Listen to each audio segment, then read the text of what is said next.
ये कहानी शुरू होती है कई सिस्टम विंडो से, जो दुनिया भर में हो रही अजीब घटनाओं के बारे में नागरिकों को इन्फॉर्म कर रही थी। मछुआरों को समुद्र के किनारे एक विशाल एबलोन मिला था, इतना बड़ा कि 10 लोग भी उसे घेर नहीं सकते थे।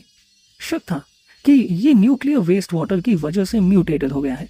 एक टूरिस्ट एरिया में एक प्राचीन पेड़ अचानक तेजी से बढ़ने लगा था। उसकी जड़ें किलोमीटरों तक फैल रही थी और एबनॉर्मल अर्थ पल्स की वजह से जमीन में दरारें पड़ रही थी। नोटिफिकेशंस आती रही, आसमान से गिरती हुई विशाल बेलें, जैसे कोई फेरी टेल सच्चाई बन गई हो। कई जगहों पर सबवे ट्रैक्स टूट चुके थे, जिससे कुछ लोगों की मौत भी हुई थी, लेकिन किसी ने इस पर ध्यान नहीं दिया। सबको लगा ये बस कुछ सेंसेशनलिस्ट हेडलाइंस हैं, वैसे ही जैसे सालों पहले ज़ॉम्बी बाइट वाली झूठी खबर थी। कई स्टूडेंट्स स्कूल के सामने जमा थे, उन्हें तो लोकल रूमर्स कहीं ज्यादा इंटरेस्टिंग लग रहे थे।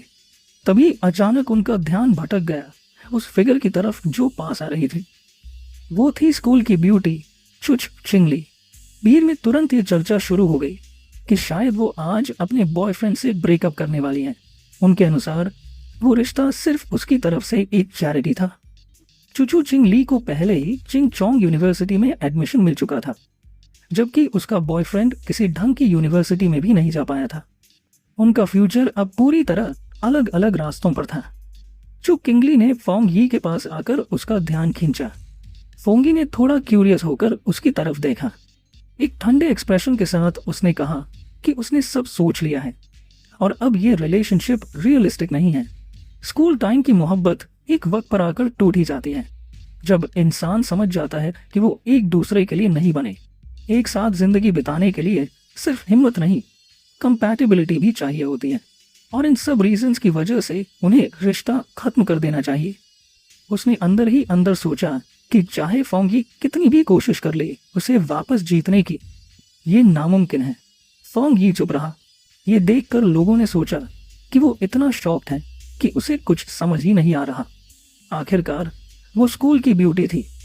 सबको लगा कि वो घुटनों पर गिरकर माफी मांगेगा, लेकिन जब उन्होंने गौर से देखा तो बस यही सोचा कि वो उस अमीर और खूबसूरत लड़की के लायक था ही नहीं, जैसे एक मेंढक हंस को पाने की कोशिश कर रहा हो।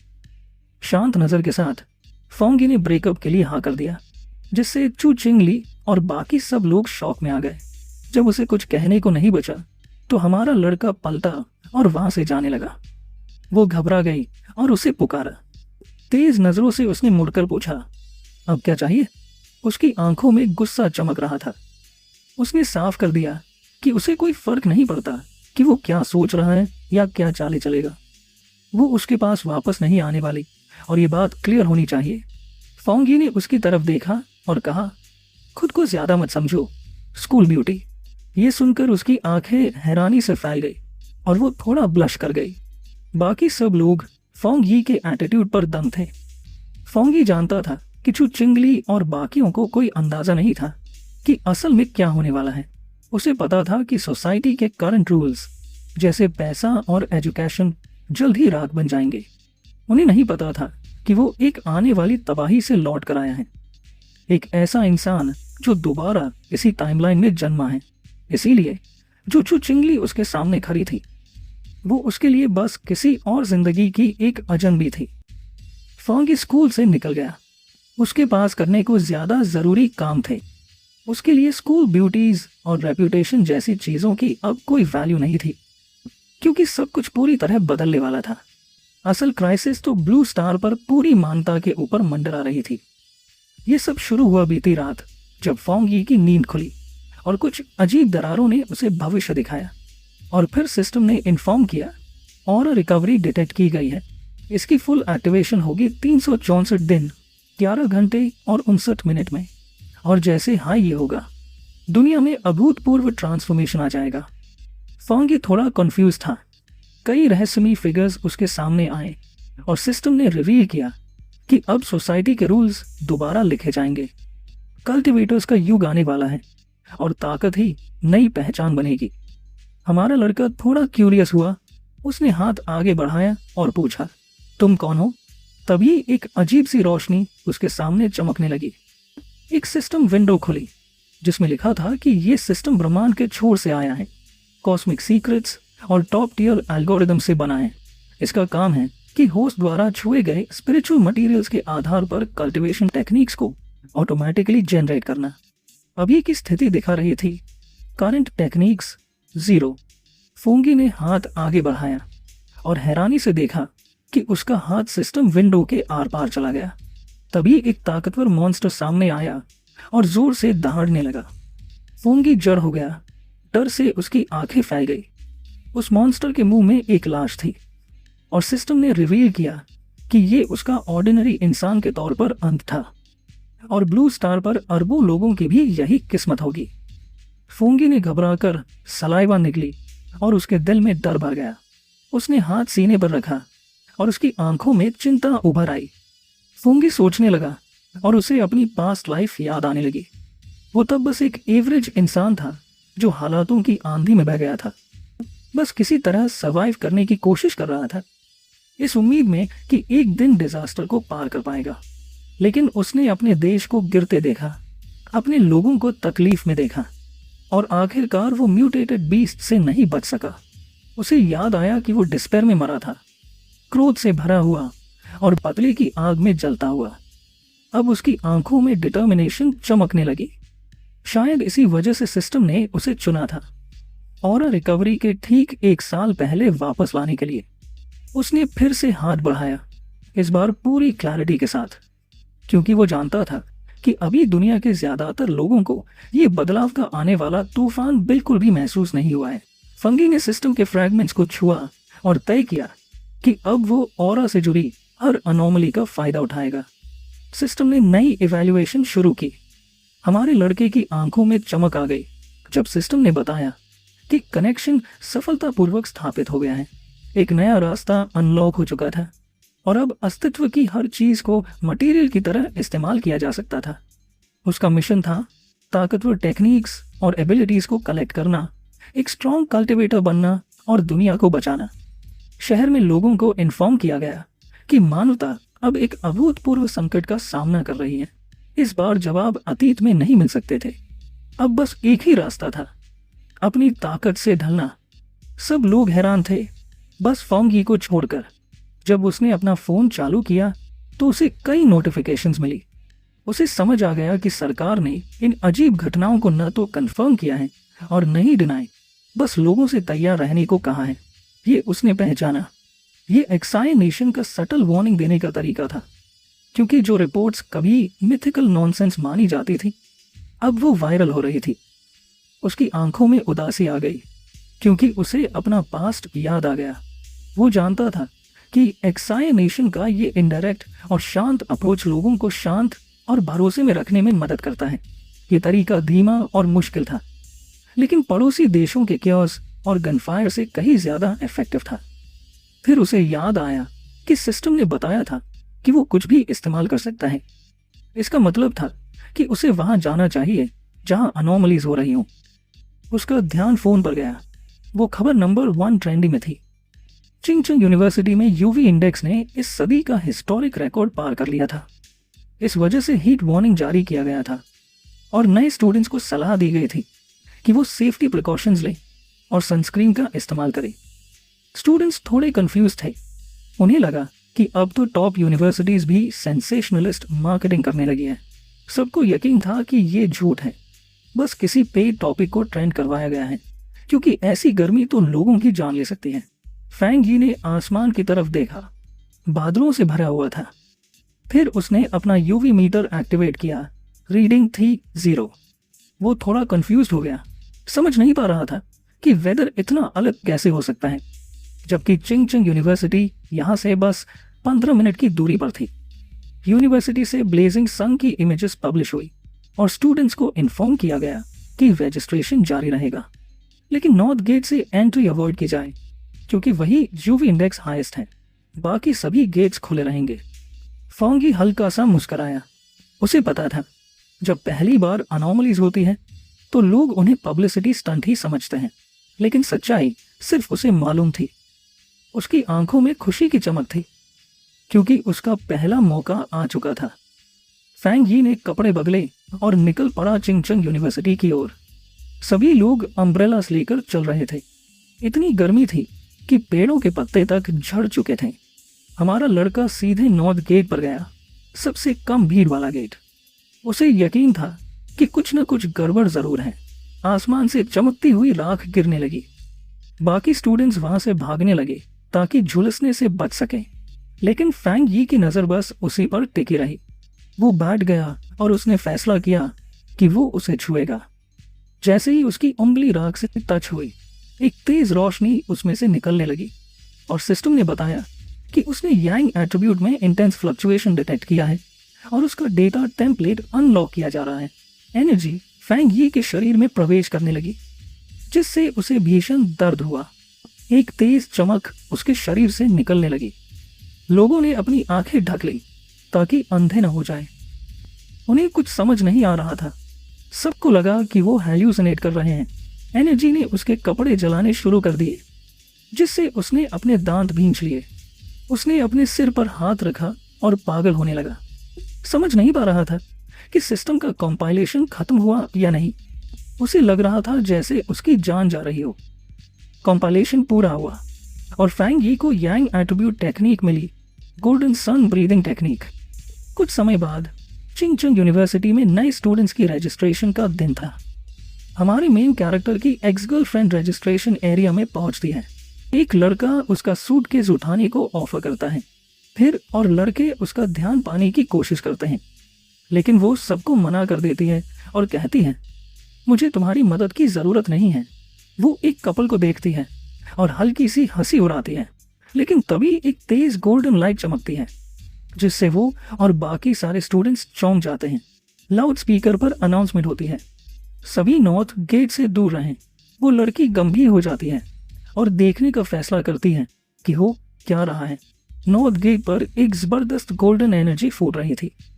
धुएं से एक डार्क फिगर उभरता है, जिससे बहुत स्ट्रॉन्ग प्रेजेंस महसूस हो रही थी। वो गहरी सांस लेता है। उसकी आंखों में एक तेज गोल्डन लाइट चमकने लगती है। एक स्क्रीन पॉपअप होती है जो बताती है कि उसने एक नई टेक्निक बनाई है और उसे 50 पॉइंट्स मिले हैं। वो स्क्रीन को देखता है और सोचता है, ये पॉइंट्स किस काम के हैं? फिर सोचता है, अभी जरूरी नहीं है, बाद में काम आएंगे। टाइम बीतता है। अब रात हो चुकी है। आसमान में एक अजीब दिखने वाला चांद है। फैंग ये अपनी नई ब्रीदिंग टेक्निक की प्रैक्टिस शुरू करता है। अगले दिन आसमान में तेज सूरज है और यूनिवर्सिटी में एक नई एनर्जी फैल रही है। कुछ स्टूडेंट्स नोटिस करते हैं कि आसमान एक पल के लिए अंधेरा और ठंडा हो गया और वो नॉर्थ गेट की तरफ दौड़ते हैं। भीड़ वहां इकट्ठा हो चुकी है।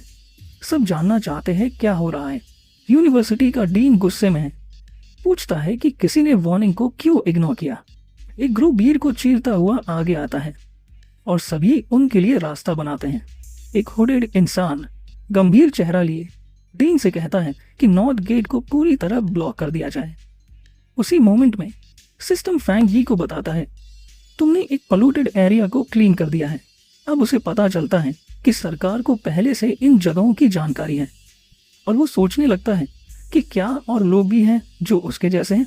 एरिया में लोगों के ना घुसने की अलर्ट सुनकर हमारे लड़के को समझ आ गया कि अब मामला सीरियस हो चुका है। स्टूडेंट्स ने कुछ यूनिफॉर्म पहने हुए लोगों को देखा और सोचा कि क्या ये आर्मी से हैं। ऊपर एक रूफटॉप से फॉन्ग यी ने देखा कि डिस्टर्बेंस पर काफी अटेंशन मिल रही है। उसकी लाल आंखें चमक रही थी। उसने तय किया अब उसे निकल जाना चाहिए और वो बिल्डिंग से नीचे कूद गया।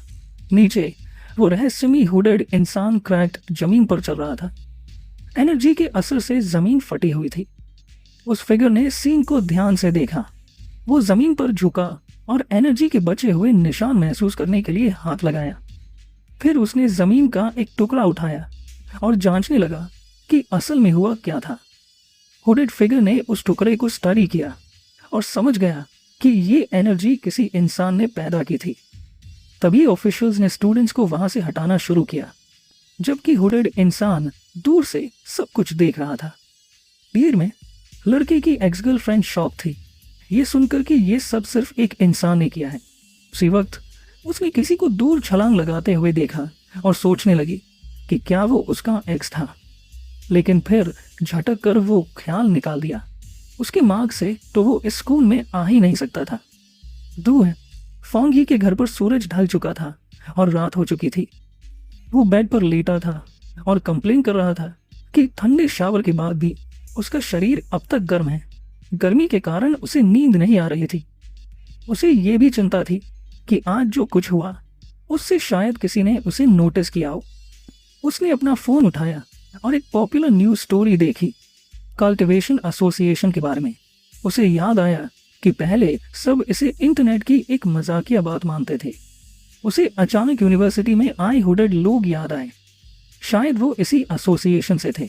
क्यूरियस होकर उसने पूरी न्यूज पढ़नी शुरू की। उसमें बताया गया था कल्टीवेशन के अलग अलग लेवल्स के बारे में, गोस्ट एक्ट से लेकर टोटल ट्रांसेंडेंस तक। कमेंट्स में लोग इसे मजाक समझ रहे थे, लेकिन फंगी सोचने लगा, क्या ये अनाउंसमेंट सच है? उसे लगा कि अपनी पिछली जिंदगी में एक आम इंसान होने के नाते वो इन सब बातों से अनजान था। बेड पर बैठा वो कल्टीवेशन एसोसिएशन के बारे में सोचने लगा और डिसाइड किया कि वो अपनी टेक्निक फिर से ट्राई करेगा। उसने आंखें बंद की और फोकस करके ट्रेनिंग शुरू की। उसी पल उसका शरीर पसीने से भर गया, क्योंकि एक ताकतवर गोल्डन एनर्जी उसके चारों ओर घूमने लगी। वो अपने कमरे में हवा में ऊपर उठने लगा। चारों ओर एक तेज गोल्डन ग्लो फैल गया। उस पर एक रोशनी पड़ी और सिस्टम ने बताया कि उसका पहला स्टेप है अपने शरीर को इतना मजबूत बनाना कि वो स्वर्ग और धरती की ताकत को सह सके। उसने एनर्जी को कंट्रोल किया और उसे एक डिवाइन एक्स का आकार दे दिया। उसकी आंखें तेजी से चमक उठीं और वो एक कॉन्फिडेंट स्माइल देने लगा। खुद को पूरी ताकत से भरा हुआ महसूस कर रहा था। सिस्टम ने उसे बताया कि उसने डूश लेवल हासिल कर लिया है और उसे 50 और पॉइंट्स मिल गए हैं। उसे पॉइंट्स याद आए। उसने स्क्रीन पढ़ा, एक नया पाथ अनलॉक हो चुका था। सिस्टम ने समझाया कि इन पॉइंट से कंपाइल्ड डेटा को किसी भी ऑब्जेक्ट में डाला जा सकता है। फैंग यी ने सोचा कि अगर वो किसी ऑब्जेक्ट में ताकत डाल सकता है तो एक वेपन को भी यूनिक बना सकता है। उसकी नजर टेबल पर रखे एक मग पर पड़ी। उसने हाथ मग की तरफ बढ़ाया, एक गोल्डन ग्लो के साथ। सिस्टम ने पूछा, क्या तुम एक पॉइंट का इस्तेमाल करके यांग एट्रीब्यूट को इस मग में डालना चाहते हो? उसे समझ आ गया, ये किसी आइटम को एन्चांट करने जैसा है जिससे उसमें स्पेशल पावर आ जाए। उसने सोचा, अगर वो ये किसी वेपन पर करता है तो वो उसका खुद का स्पेशल आइटम बन जाएगा, लड़ाई के लिए परफेक्ट। फिर उसने शेल्फ पर रखा एक छोटा तलवारनुमा ऑब्जेक्ट देखा और तय किया कि वो इस पर ट्राई करेगा। अगर ये टेस्ट सफल हुआ तो वो एक असली वेपन खरीदेगा ताकि मॉन्स्टर्स के लिए रेडी हो सके। अचानक रात के बीच में बिल्डिंग के बाहर से एक अजीब आवाज आई जिसने उसका ध्यान खींचा। बाहर एक काला क्रीचर बड़े बड़े क्लॉस के साथ फॉन्गी के अपार्टमेंट को देख रहा था। उसकी ग्लोइंग लाल आंखें और अंधेरे में नुकीले दांत, वो किसी डीमोनिक रैबिट जैसा दिख रहा था और बिल्डिंग पर हमला करने ही वाला था। लेकिन अंदर अपार्टमेंट में लड़के को कोई अंदाजा नहीं था कि खतरा उसके दरवाजे तक पहुंच चुका है। बेड पर लेटा हुआ वो डिस्कम्फर्ट महसूस कर रहा था अपनी नई कल्टीवेशन टेक्निक की वजह से। उसकी लाल आंखें चमक रही थी और वो सोच रहा था कि ये आवाज जो किसी चूहे जैसी थी आई कहाँ से। उसे लगा ये घर के अंदर से नहीं थी, नहीं पाइप से, शायद किसी पड़ोसी के पेट की आवाज थी। लिविंग रूम से गुजरते हुए उसने सोचा कि उसकी सुनने की ताकत अब बढ़ गई है तो पड़ोसियों की आवाज सुनना आम बात है। फिर उसने ध्यान लगाकर उस आवाज को और अच्छे से सुना, लेकिन जल्द ही उसे एहसास हो गया कि कुछ सही नहीं है। वो अलर्ट हो गया। फैंग ही ने दरवाजा खोला और सामने खड़ा था वही डरावना क्रीचर। हॉलवे के अंधेरे में वो अजीब क्रीचर लाल आंखों वाला उसे घूर रहा था, हमला करने के लिए तैयार। फैंग ही चौंक गया और उसने उस म्यूटेटेड बीस्ट को पहचान लिया। उसकी पुरानी जिंदगी की एक मेमोरी उसे डरा गई। उसी वक्त एक ड्रोन शहर के ऊपर रात में उड़ रहा था, ये दिखाने के लिए कि बाकी लोग भी खतरे के बारे में जानते थे।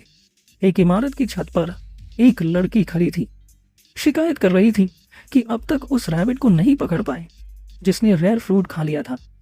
लॉलीपॉप मुंह में डाले वो लड़की काम और कॉन्फिडेंट लग रही थी, मिशन को लेकर सीरियस थी। फिर उसने अपनी टीम को ऑर्डर दिया कि टारगेट की अपडेट्स उसे मिलती रहें। इसके बाद वो मिस्टीरियस लड़की बिल्डिंग की छत से कूद गई चीज शुरू करने के लिए। तेजी से गिरती हुई वो बड़ी स्केल के साथ शहर की इमारतों के बीच मूव करने लगी। अचानक उसे म्यूटेटेड बीस्ट की पावर महसूस हुई और समझ गई कि अब वो उसके काफी करीब है। उसकी आंखों में चमक आई और आखिरकार क्रीचर उसके सामने था। अब वो लड़ाई के लिए तैयार थी। हंटर रूफटॉप पर जोर से उतरी। उसकी मूवमेंट्स में गजब की स्किल थी। बिल्डिंग की दीवार पर दौड़ती हुई उसे ऑर्डर मिला कि टारगेट को किसी भी हालत में पीछा करना है। परफेक्ट लैंडिंग के साथ वो लड़की बिना रुके पीछा करती रही। बिल्डिंग से बिल्डिंग कूदते हुए उसने वार्निंग दी कि क्रीचर ने एक स्पेशल फल खाया है और वो इवॉल्व हो सकता है। उसी वक्त एक आदमी जो रात में काम कर रहा था, उसने अपनी खिड़की के पास कुछ तेज जाते हुए देखा और वो बहुत कंफ्यूज हो गया। वो सोचने लगा कि क्या वो कुछ देख रहा है या उसका वहम है, लेकिन उसका बॉस उस पर चिल्ला पड़ा कि बस खड़ा क्यों है। इसी बीच हंटर चांद के सामने 65वीं मंजिल पर एक परछाई की तरह खड़ी थी। अपार्टमेंट के अंदर फैंग यी उस अजीब क्रीचर का सामना कर रहा था जो उस पर जोर से चीख रहा था। फैंग यी की आंखों में अब गोल्डन ग्लो था और उसे पता था कि अब उसका शरीर बदल चुका है और अब वो उससे बराबरी से लड़ सकता है। क्रीचर ने अपने क्लॉज से हमला किया, लेकिन लड़के ने जबरदस्त स्पीड से डॉज कर लिया।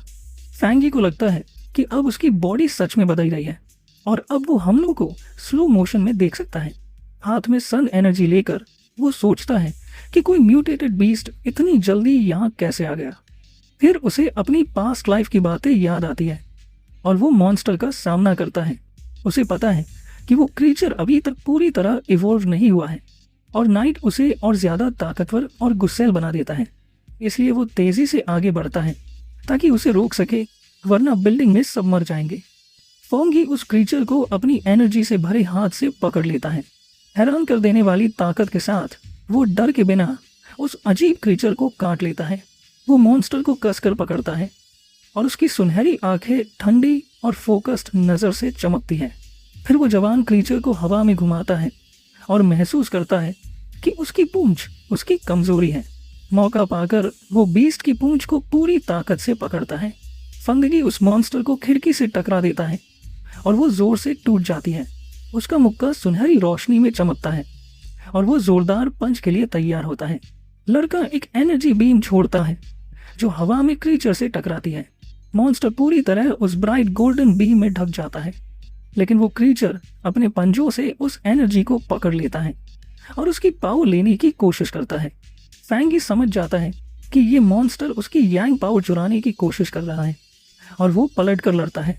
उसे लगता है कि सूरज की शक्ति बहुत ज्यादा है और ये रैबिट खुद को ही बर्बाद कर रहा है। कुछ ही देर में एक गोल्डन एक्सप्लोजन उस मॉन्स्टर को धक लेती है जो इतनी एनर्जी संभाल नहीं पाता। सामने वाली बिल्डिंग में एक कपल शोर से उठ जाता है और आदमी सोचता है कि कहीं ये बिजली तो नहीं थी। फिर वो खिड़की के पास जाता है, लेकिन बाहर कुछ अजीब नहीं दिखता। हमारा हीरो जमीन पर उतरता है।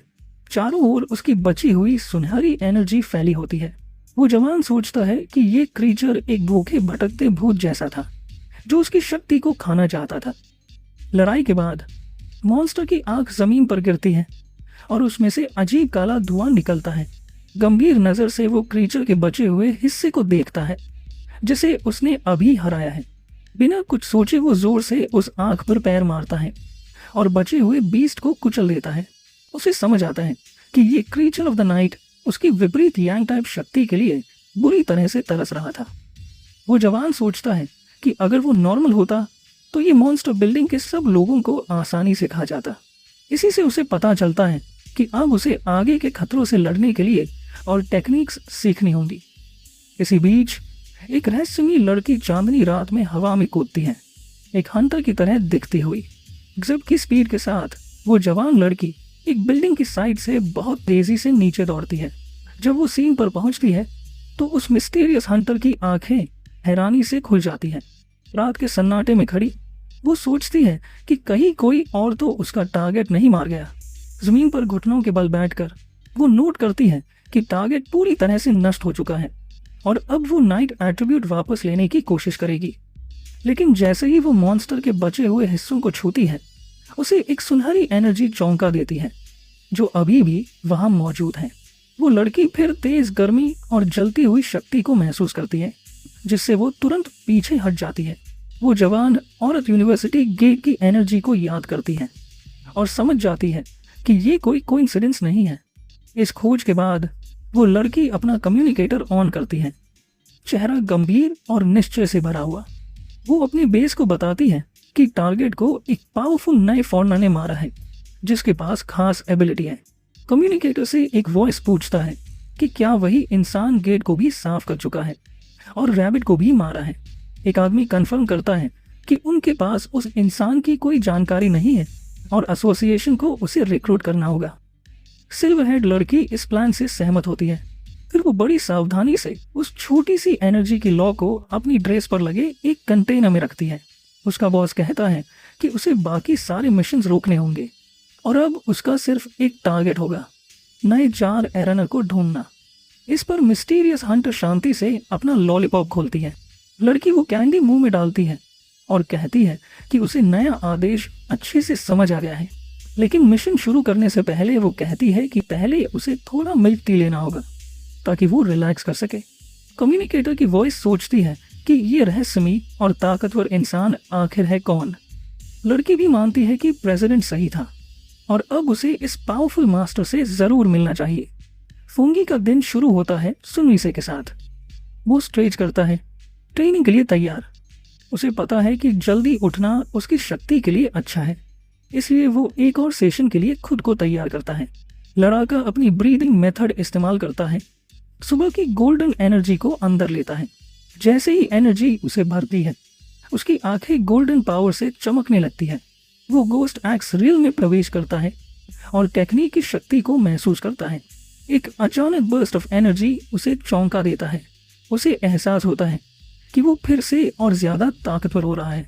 शक्ति उसके शरीर में बहती है और वो उसे कंट्रोल करने पर ध्यान लगाता है। वो एक कसकर मुट्ठी बनाता है। अब एनर्जी उसके हाथ में है। वो अपनी की एक्स समन करता है और देखता है कि अब वो हथियार उसे ज्यादा हल्का लग रहा है। वो हथियार के हैंडल को मजबूती से पकड़ता है, अपनी नई ताकत को आजमाने के लिए तैयार। योद्धा सुनहरे एक्स को अपने सिर के ऊपर उठाता है। एक जबरदस्त वार की तैयारी में वो 2 स्टार गोस्ट एक्स रियल तक पहुंचता है, अपनी पूरी ताकत रिलीज करता है। अब उसकी आंखों में सुनहरी लपटें जल रही होती है, उसकी नई शक्ति दिखा रही है।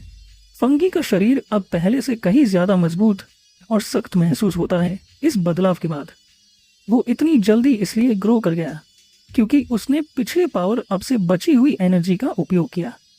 फंगी तय करता है कि अब से वो धीरे धीरे और ध्यान से लेवल अप करेगा, एक कदम एक समय में। लेकिन उसकी बढ़ती हुई ताकत बहुत ध्यान खींचती है, इसलिए उसे अब एक ज्यादा प्राइवेट जगह चाहिए। एसोसिएशन के ऑफिस में एक आदमी हवा में कुछ अजीब सा महसूस करता है।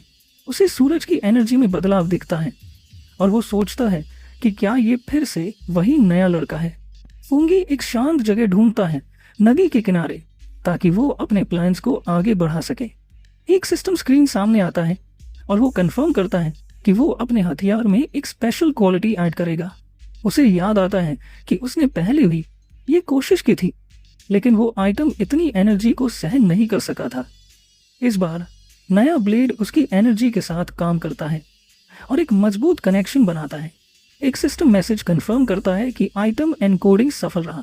अपने नए वेपन से उत्साहित वो तुरंत उसकी जबरदस्त ताकत को आजमाने के लिए तैयार होता है। टेस्ट का रिजल्ट उसे चौंका देता है उस तलवार की जबरदस्त ताकत देखकर।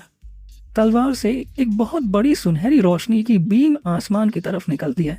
योद्धा जमीन पर उतरता है, उसकी तलवार आग में लिपटी होती है और वो महसूस करता है कि ताकत उसके शरीर में दौड़ रही है।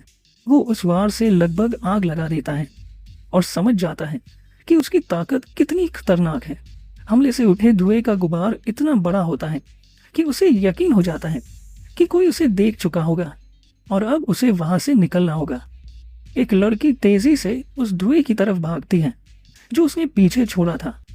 वो शिकायत करती है कि बस एक पल के लिए हटी थी और सब कुछ मिस कर दिया। अचानक वो रुक जाती है। वो देखती है कि नदी वाकई में उबल रही है।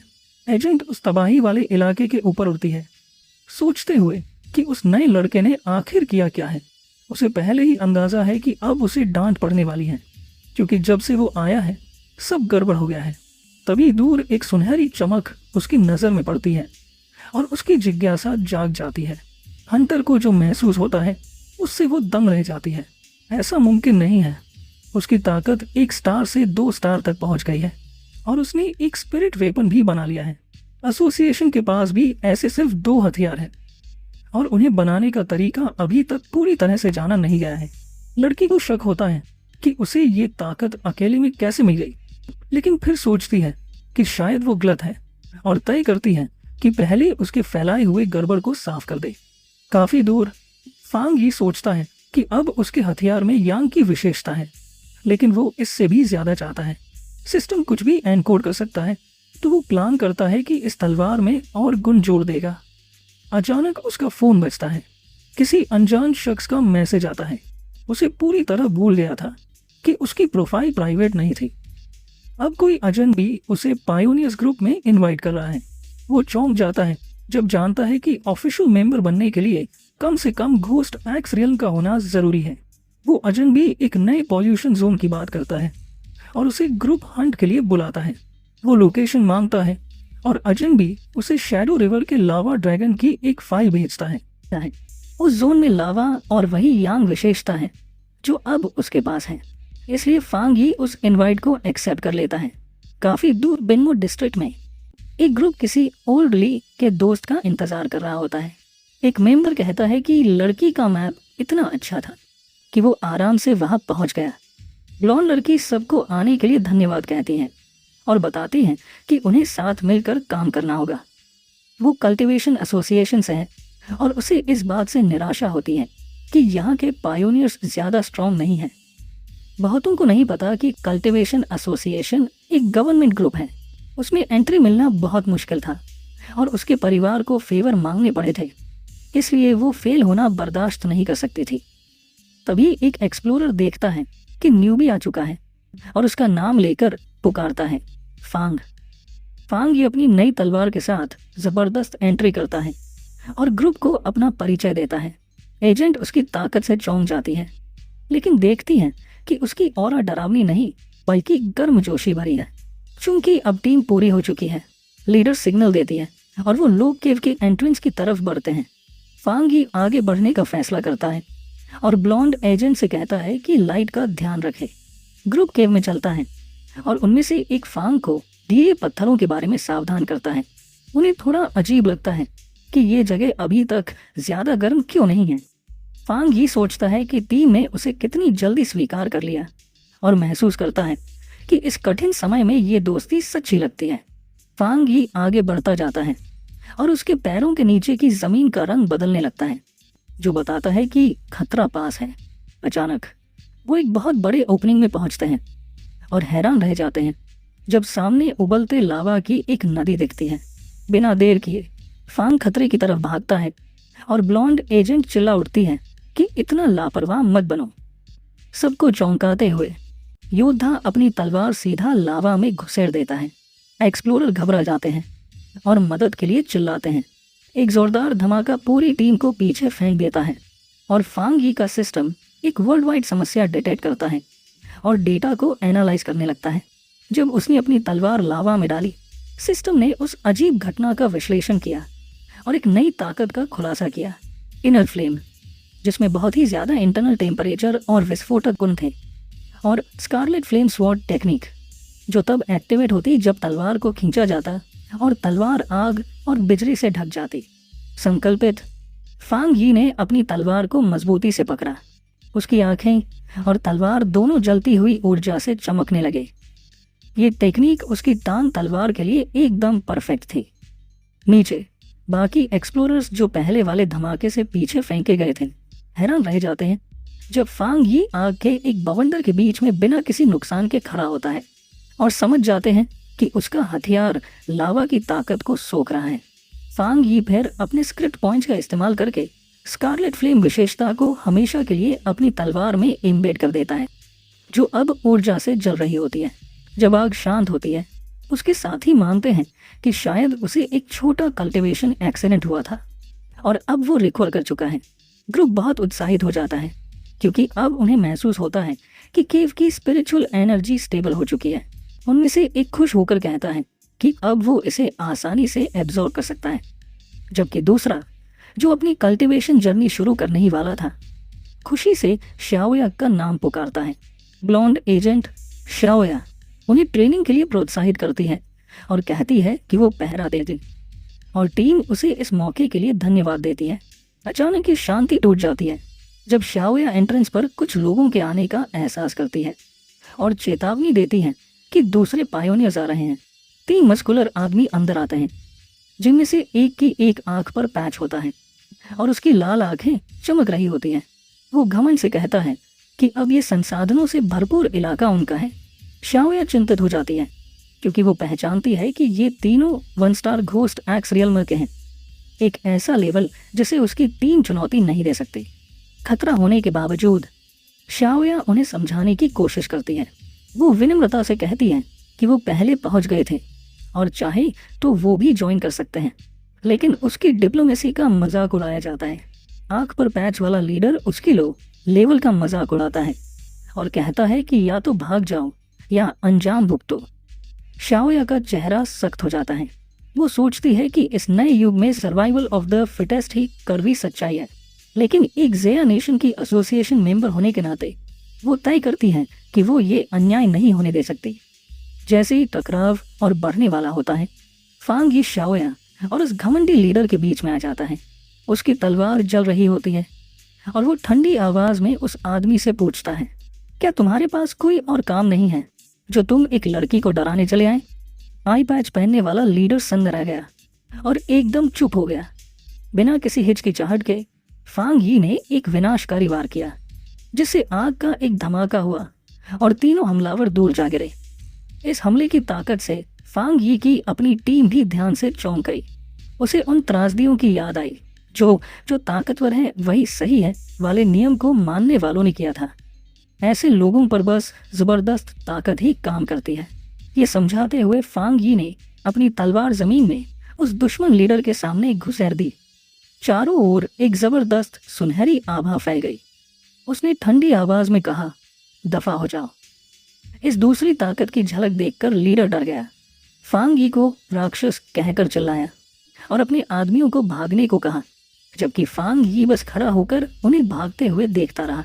उसकी टीम भागते हुए आई, उसकी जबरदस्त ताकत से हैरान और उत्साहित थी। फांग यी मुस्कुराया और सब कुछ हल्के में लेते हुए बोला कि अब चलना चाहिए।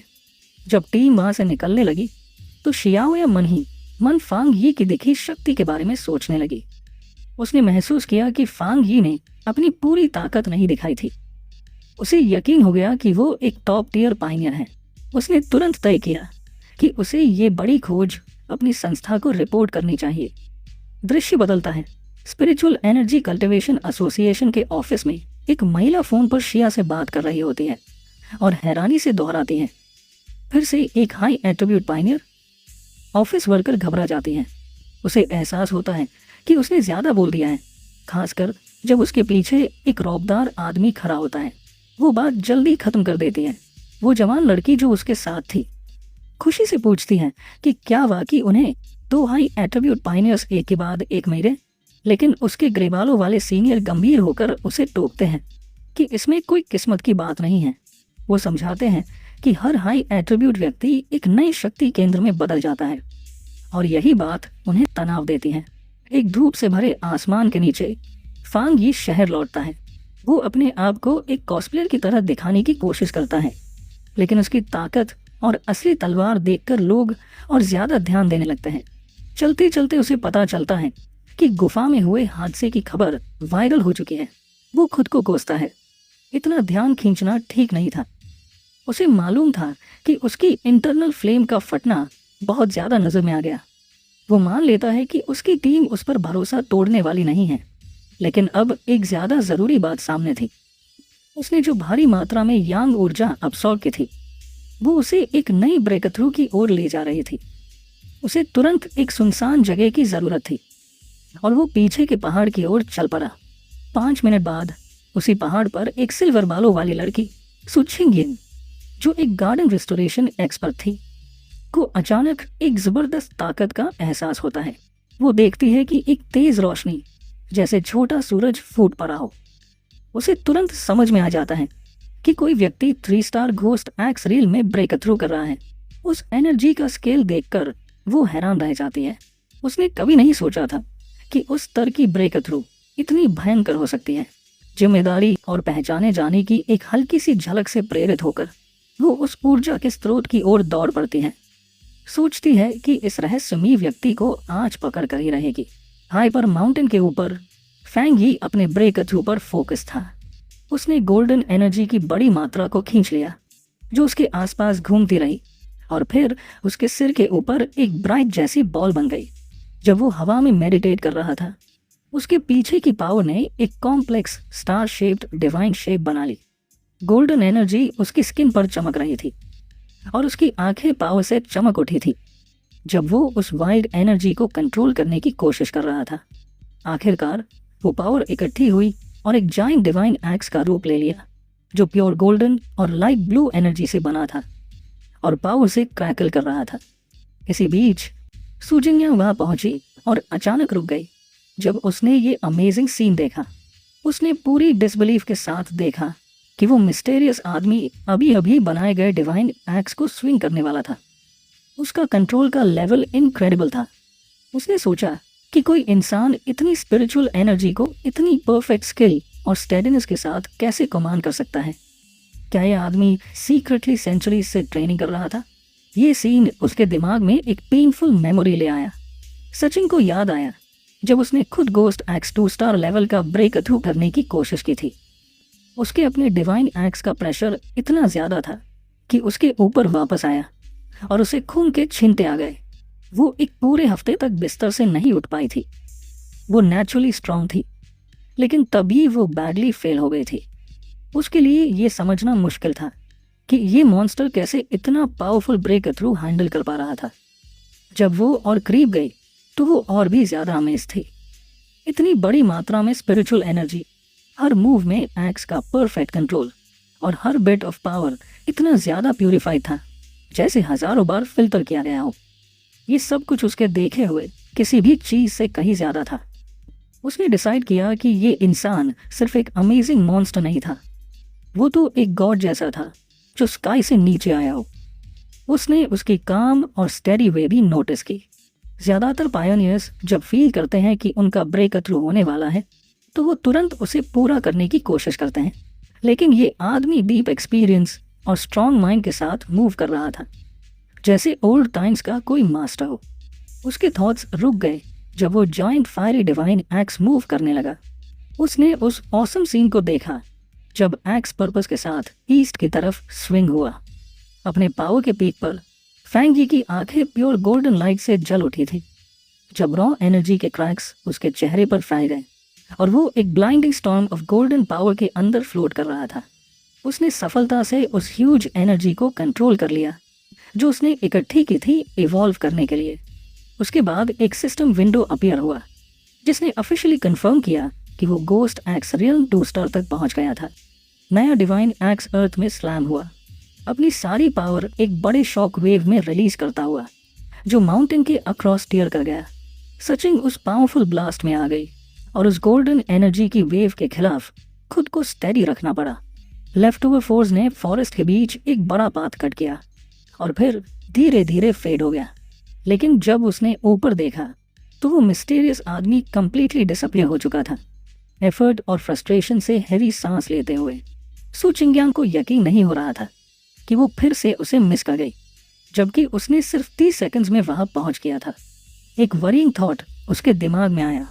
शायद उसे पता था कि वो उसका पीछा कर रही थी। उसे टेंशन होने लगी कि अगर वो इतना हार्ड टू फाइंड रहा तो उसका मिशन उसे रिक्रूट करने का इम्पॉसिबल हो जाएगा। जब वो गिव अप करने ही वाली थी तो अचानक एक आइडिया उसके दिमाग में आया। उसने डिस्ट्रक्शन के पाथ से नजर हटाई और एक जाइंट ओल्ड ट्री की तरफ देखा जो अभी भी एक soft left over golden light से ग्लो कर रहा था। एक नए सर्टेनिटी के साथ उसने जंगल की तरफ जो खाली लग रहा था पुकारा। उसने उसे सीनियर कहकर बुलाया और पूछा क्या वो अभी भी एरिया में है। फॉरेस्ट के शैडो से फैंगी अपीयर हुआ। उसका हुडेड बॉडी एक कूल कॉन्फिडेंस दे रहा था। उसकी ग्लोइंग रेड आइज स्विंगिंग पर टिकी हुई थी। उसने तुरंत पहचान लिया कि ये वही इंसान थी जो पिछले कुछ दिनों से उसके बारे में जांच कर रही थी। देखते ही कि वो पकड़ी गई है, सु चिंगिंग ने अपनी जगह पकड़ ली और प्रॉपर्ली अपना इंट्रोडक्शन दिया। उसने कहा कि वो फायरफ्लाई स्क्वाड की कैप्टन है, जो शिया नेशन के स्पिरिचुअल प्रैक्टिशनर्स एसोसिएशन का हिस्सा है और नेशन की पहली पायोनियर्स में से एक है। उस एसोसिएशन की तरफ से उसने सिंसियरली उसे ज्वाइन करने के लिए इनवाइट किया।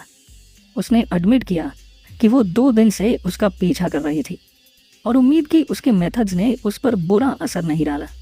जब वो बोल रही थी, फोंगी चुप रहा और उसका फेस हुड के नीचे हार्ड टू रीड था। सच चिंगी ने ऐड किया कि जबकि पब्लिक को अभी पता नहीं है, लेकिन एसोसिएशन के लिए सारे ऑफिशियल पेपर्स रेडी हैं।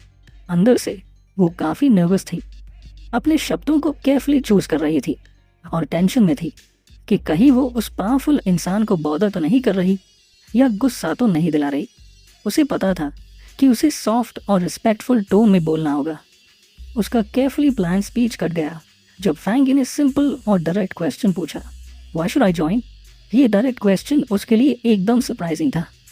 वो एक मोमेंट के लिए स्टटर कर गई, पैनिक में आ गई कि क्या कहें। उसने तुरंत समझ लिया कि खाली अच्छी बातें कहना किसी इतने स्मार्ट आदमी के सामने बेकार होगा। सच ही उसका आखिरी ऑप्शन था। अपने आप को संभालते हुए उसने एसोसिएशन के पर्पस को एक्सप्लेन किया। उसने बताया कि जिया नेशन चाहता है कि सभी अर्ली पायनियर्स को इकट्ठा करके उन्हें एक ऑर्गेनाइज्ड पाथ पर गाइड करे और उन्हें एक्स्ट्रा प्रोटेक्शन भी दे। उसने माना कि ग्रोथ अभी मेसी है और एक एसोसिएशन एक फ्री स्पिरिट के लिए केज जैसा लग सकता है, लेकिन उसने उसे बड़ा पिक्चर देखने के लिए कहा। एक बड़ा स्पिरिचुअल एनर्जी का रिटर्न आने वाला है और सबको मिलकर खड़े होना पड़ेगा फ्यूचर के अननोन एनिमीज का सामना करने के लिए। उसके पैशनेट स्पीच को सुनने के बाद फैंगी कैजुअली एक ट्री के अगेंस्ट लीन हो गया, थका हुआ और अनइंटरेस्टेड लग रहा था। उसने प्लेन वर्ड्स में उसे कहा कि वो ज्वाइन करने के लिए तैयार नहीं है। उसने एक्सप्लेन किया कि अभी के लिए वो उस पर या उस एसोसिएशन पर पूरा भरोसा नहीं कर सकता। सचिन उसकी डायरेक्ट रिफ्यूजल से बिल्कुल स्टन्ड और स्पीचलेस रह गई। उसकी आंखें शॉक से फैल गई थी।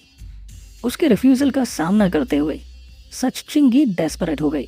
शी क्विकली अपने जैकेट से अपना आइडेंटिफिकेशन कार्ड निकालती है, उसे ऊपर उठाकर उसे दिखाती है और तुरंत दोबारा अपना परिचय देती है कि वो सच चिंगी है और बताती है कि वो स्पिरिचुअल एनर्जी के रिटर्न से पहले एक वेल नोन एथलीट हुआ करती थी।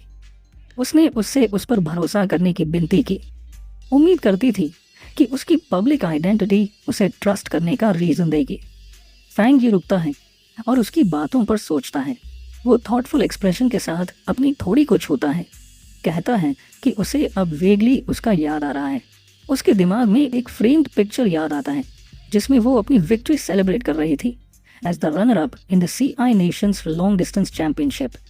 उसने रियलाइज किया कि उसकी नेचुरल एथलेटिक्स स्किल ही उसे इतना फास्ट और अच्छा पायनियर बनाती थी। लेकिन फिर उसका चेहरा सख्त हो गया। उसके दिमाग में उसकी प्रीवियस लाइफ की एक डार्क मेमोरी आई, एक रूइंड सिटी का विजन। उसे याद था कि उसके ओरिजिनल टाइमलाइन में सी नेशन का काम, जिसमें एसोसिएशन भी शामिल थी, आखिर में फेल हो गया था, जिससे ह्यूमैनिटी का एंड हो गया था। अब जब वो अपने सिस्टम के साथ लौट आया था, उसे पता था कि उसे सल्यूशन का पार्ट बनना होगा। लेकिन इस वक्त एसोसिएशन ज्वाइन करना सही डिसीजन नहीं था।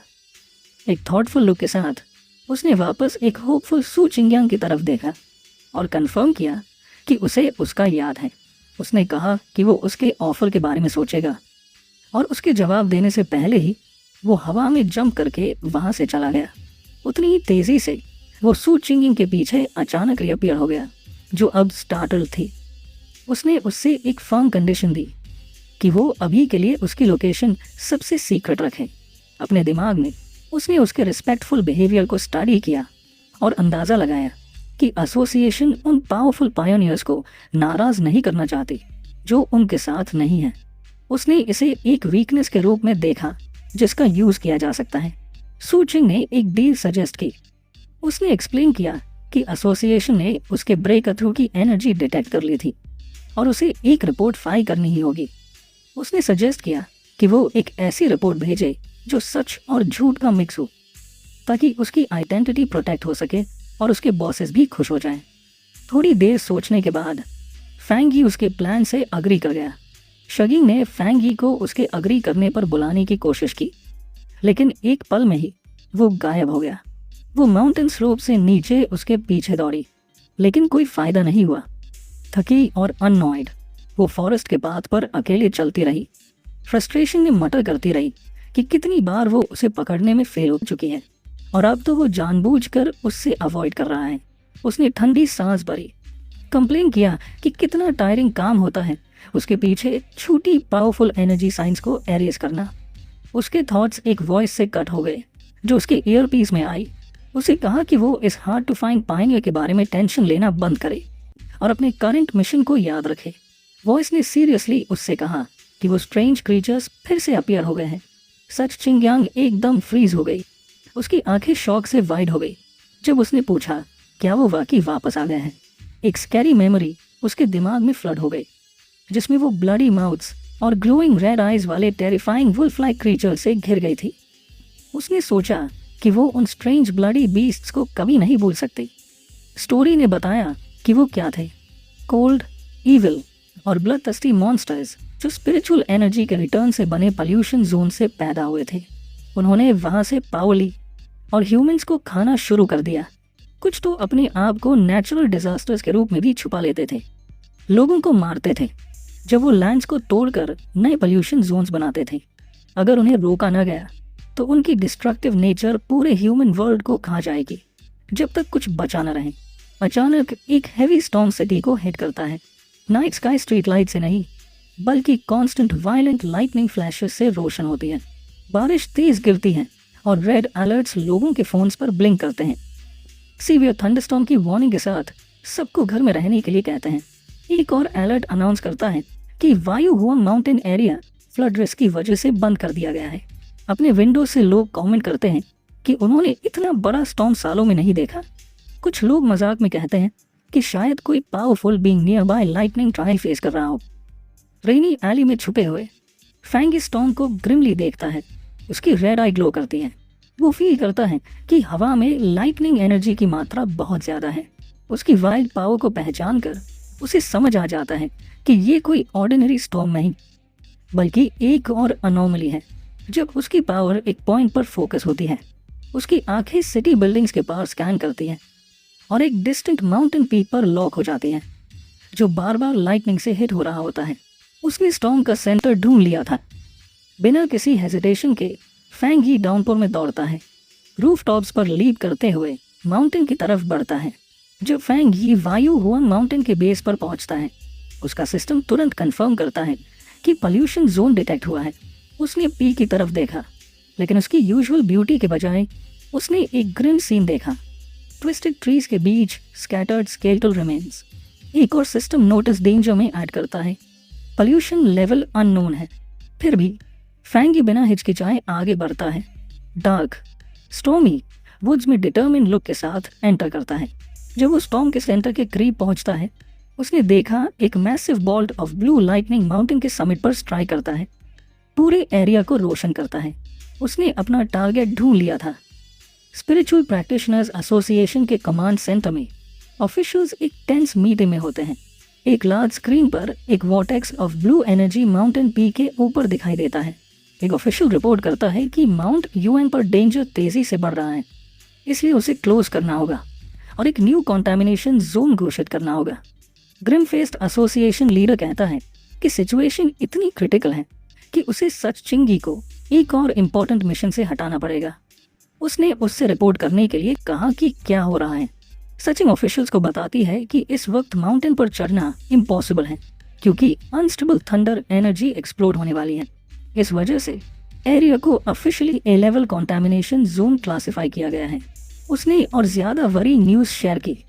जिस स्पीड से एनर्जी ग्रो हो रही थी, उसके बेस पर माउंटेन जल्दी ही एस लेवल थ्रेट बन जाएगा, जिससे उनका हाईएस्ट इमरजेंसी प्लान एक्टिवेट हो जाएगा।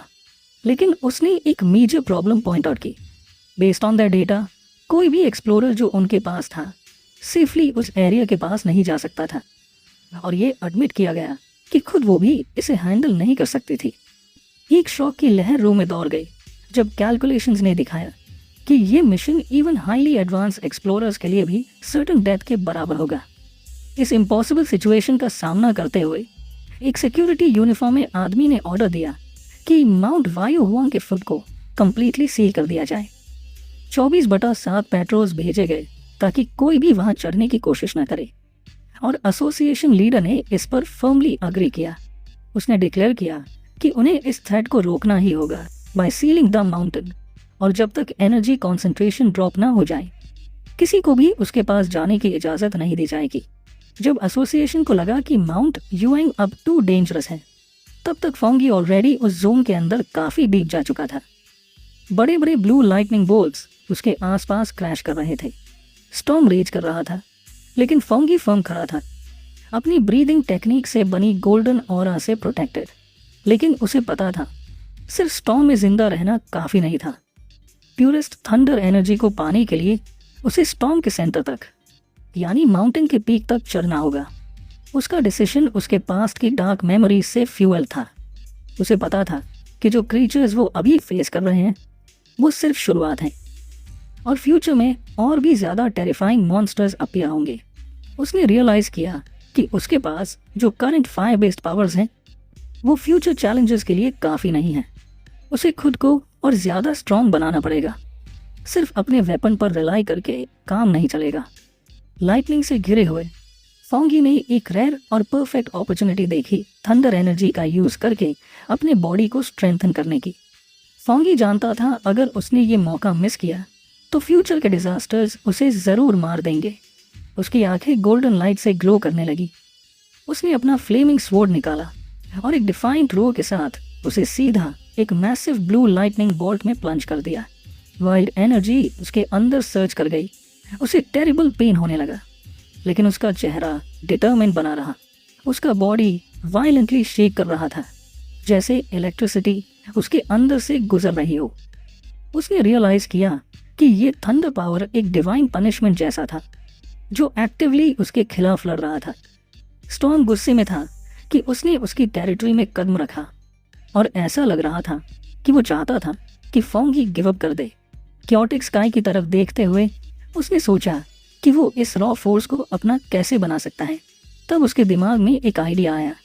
उसने अपने आप को काम किया और अपने सिस्टम का रूल याद किया। किसी भी पावर को पाने के लिए एनर्जी सोर्स को टच करना पड़ता है। एक गोल्डन ऑरा उसके अंदर से एक्सप्लोड हुआ जब उसने अपनी golden sun breathing technique unleash की। स्टॉर्म के खिलाफ लड़ने का डिटर्मिनेशन लेकर फोंगी ने जोर से रोर किया और आगे बढ़ता गया, अपने फ्लेमिंग स्वॉर्ड से ब्लू लाइटनिंग स्टॉर्म में एक पाथ कट करता हुआ। उसकी गोल्डन एनर्जी और रॉ स्टॉर्म के बीच का क्लैश एक ह्यूज केओटिक एक्सप्लोजन में बदल गया। स्ट्रेन के कारण उसके मुंह से ब्लड ट्रिकल होने लगा, लेकिन उसकी आंखें डिटर्मिनेशन से जल रही थी। उसे पता था कि ये एक डेस्परेट गैम्बल था जिसमें उसे अपने आप को लिमिट तक पुश करना होगा, मरने के लिए लड़ना होगा ताकि जिंदा रह सके। आखिर एक टफ स्ट्रगल के बाद वो पीक तक पहुंच गया। उसने अपना स्वॉर्ड ग्राउंड में प्लंज किया, रॉक को क्रैक करते हुए स्टॉर्म के सेंटर तक पहुंच गया। यहाँ की पावर और भी ज़्यादा टेरिफाइंग थी। थंडर एनर्जी का एक वायलेंट फ्लड था जो सांस लेना भी मुश्किल बना रहा था। उसने फील किया कि स्टॉर्म का पूरा ध्यान अब सिर्फ उसी पर है, और अब स्टॉर्म सिर्फ उसे पुश नहीं कर रहा था बल्कि उसे मारना चाहता था। इस बात को प्रूव करते हुए स्टॉर्म ने अपनी पूरी पावर गैदर करके एक massive white hot lightning beam directly उस पर फायर कर दिया। ये एक ऐसा अटैक था जो उसे कंप्लीटली डिस्ट्रॉय कर देना चाहता था। जब फोंगी स्टॉर्म के फाइनल अटैक का सामना कर रहा था, उसका सिस्टम एक्टिवेट हो गया। एक पावरफुल थंडर एट्रीब्यूट डिटेक्ट करके उसे प्रोसेस करना शुरू कर दिया। शहर के नीचे एक टॉल बिल्डिंग से लोग देख रहे थे, अमेज्ड। एक आदमी जो फोटो ले रहा था, उसने कभी इतनी बड़ी लाइटनिंग नहीं देखी थी। एक और आदमी ने वंडर किया कि क्या कोई गॉड ट्रायल फेस कर रहा है, और उसने सोचा कि उसने स्काई में किसी इंसान को देखा भी। माउंटेन के पीक पर फाइट एक ब्रिलियंट एक्सप्लोजन में खत्म हुई। फोंगी जीत गया। एक सिस्टम मैसेज ने इसे कंफर्म किया, अनाउंस करते हुए कि उसने रिफाइंड डिवाइन थंडर पावर हासिल कर ली है और अब वो हेवनली लाइटनिंग को समन कर सकता है। जिससे उसका बॉडी गॉडलाइक बन गया है। उसे 5 राइटिंग पॉइंट्स का रिवॉर्ड मिला। फॉन्ग ही अब हवा में फ्लोट कर रहा था, ब्लू लाइटनिंग और गोल्डन ऑरा से घिरकर। उसने अपने नए पावर को समझा। थंडर एट्रीब्यूट एक टॉप टियर फोर्स थी, अटैक और डिफेंस दोनों के लिए। उसका सन पावर मोस्टली डिफेंस के लिए था, लेकिन थंडर उसके बॉडी को रिफाइन करके इंटेंस एनर्जी में बदल सकता था। उसने डिसाइड किया कि थंडर अब उसका स्पीयर भी होगा और शील्ड भी। उसने ये भी रियलाइज किया कि पावर सिर्फ डिस्ट्रक्शन के बारे में नहीं थी, ये प्यूरिफिकेशन और रीबर्थ के बारे में भी थी। उसने फील किया कि एनर्जी उसके बोन्स और मसल्स को स्ट्रेंथन कर रही थी बिना किसी पेन के। फिर सिस्टम ने उसे एक अपग्रेड ऑफर किया, पनिश ईविल, जो उसे डबल क्रिटिकल डैमेज देने वाला था, और पूछा कि क्या वो अपने राइटिंग पॉइंट्स यूज करके इसे लेना चाहता है। सॉफ्टली लैंड करते हुए फैंग यी ने सोचा कि अब आगे क्या करना है। उसका पहला थॉट था कि इस नए थंडर पावर को अपने टैंक स्वॉर्ड में डाल दे। उसने इस आइडिया को केयरफुली कंसिडर किया, जबकि ये ब्लेड को स्ट्रॉन्ग बना देगा। लेकिन उसे टेंशन थी कि शायद ये सन एट्रीब्यूट की प्योरिटी को बिगाड़ दे। उसने ये भी सोचा कि अगर एक ही आइटम में बहुत सारी अलग अलग पावर्स डाल दी जाए तो वो डैमेज हो सकती है या इवन डिस्ट्रॉय भी। अचानक उसके दिमाग में एक ब्रिलियंट आइडिया आया। अपने हाथ की तरफ देखते हुए उसने डिसाइड किया कि कुछ अलग करेगा। वो थंडर एट्रीब्यूट डायरेक्टली अपने राइट हैंड में इम्प्लांट करेगा। सिस्टम तुरंत रिस्पॉन्ड करता है, पूछता है कि क्या वो थंडर एट्रीब्यूट को चोजन आइटम में डालना चाहता है। उसके चेहरे पर एक कॉन्फिडेंट स्मर्क आता है जब वो कमांड देता है। तुरंत सारी वाइल्ड ब्लू लाइटनिंग जो हवा में थी उसके राइट हैंड में रश कर जाती है जब वो स्टॉर्म की पावर को अपने लिए क्लेम कर लेता है। अगले दिन storm damaged peak of mount ह्यूएंग पर इमीडिएट डेंजर चुका गया था। नीचे एक क्लिफ के पास सुइंग यिंग और एक आर्मी ऑफिसर जिसका नाम मेजर हाली था, काफी सारी बॉडी बैग्स के ऊपर खड़े थे। सचिन ने रिपोर्ट दिया कि कंटामिनेशन जोन की एनर्जी स्ट्रेंजली सिर्फ 3 घंटे में अपने सबसे डेंजरस लेवल से माइल्ड लेवल तक गिर गई थी। दो कुछ इलेक्ट्रिसिटी अभी भी हवा में थी। मेजर हाली ने सुना और तुरंत समझ गया कि क्या हुआ था। कोई वहां था, एक सीकर, एक ऐसा व्यक्ति जो एक्टिवली इन डेंजरस इवेंट्स को ढूंढता है। सचिन शॉक थी, सोचती हुई कि क्या कोई और सीकर शामिल था और क्या वो जिंदा बच पाया होगा। वो घुटनों के बल बैठी और क्लूज ढूंढने लगी, लेकिन उसे कुछ महसूस नहीं हुआ। उसने अंदाजा लगाया कि तेज बारिश ने सब एविडेंस धुल दिया होगा। उसने कंक्लूड किया कि सीकर शायद रात को 8 बजे के आसपास सीफी माउंटेन से निकल गया था। मेजर हाली उसके टाइमलाइन से सहमत था। वो अजीब घटना शाम 6 बजे के करीब शुरू हुई थी और आर्मी ने 7 बजे माउंटेन को सील कर दिया था। तो सीकर ने जरूर उससे पहले माउंटेन क्लाइंब किया होगा जब वो अभी बंद नहीं हुआ था। उसने नोट किया कि उनके इंस्ट्रूमेंट्स ने प्रेडिक्ट किया था कि डेंजर ग्रेड एस तक पहुंच जाएगा, लेकिन 8 बजे के बाद एनर्जी अचानक से गिर गई जहां पे लाइटनिंग सबसे ज्यादा स्ट्रांग थी। वहां खड़ा होकर मेजर ने अपना खुद का एक थ्योरी बताया। उसका मानना था कि सीकर सिर्फ लाइटनिंग से बचा ही नहीं, बल्कि शायद उसके पास थंडर से रिलेटेड कोई पावर भी थी जिसने इस डिजास्टर को एक बड़ी अपॉर्चुनिटी में बदल दिया। उसने कंक्लूड किया कि वही शख्स इस सडन चेंज का डायरेक्ट रीजन था। मेजर ने अपना सबसे बड़ा कंसर्न भी शेयर किया। ऐसे लोग सबसे डेंजरस होते हैं क्योंकि ये पता ही नहीं होता कि वो किस साइड में है। सर चिंगी ने अग्री करते हुए कहा कि अगर ऐसा पावरफुल इंसान थ्रेट निकला तो वो जो डिजास्टर ला सकता है वो बहुत बड़ा होगा। उसे जल्दी ढूंढना होगा। माइल्स दूर अपने काउच पर बैठे हुए और आर्मी ऑपरेशन के बारे में बिल्कुल अनजान, फैंग यी ने अचानक से जोर से छींक मार दी। वापस माउंटेन पर मेजर हाली ने अपना डिसीजन ले लिया। उसने अपने ट्रूप्स को एक स्ट्रॉन्ग ऑर्डर दिया, किसी भी कॉस्ट पर इस शख्स को तुरंत ढूंढो। जब उसने ये कमांड दिया, उसने उस मिस्टीरियस टारगेट को एक टेम्पररी कोड नेम दिया, दी टायरेंट। नेक्स्ट पार्ट चाहिए तो कमेंट करो।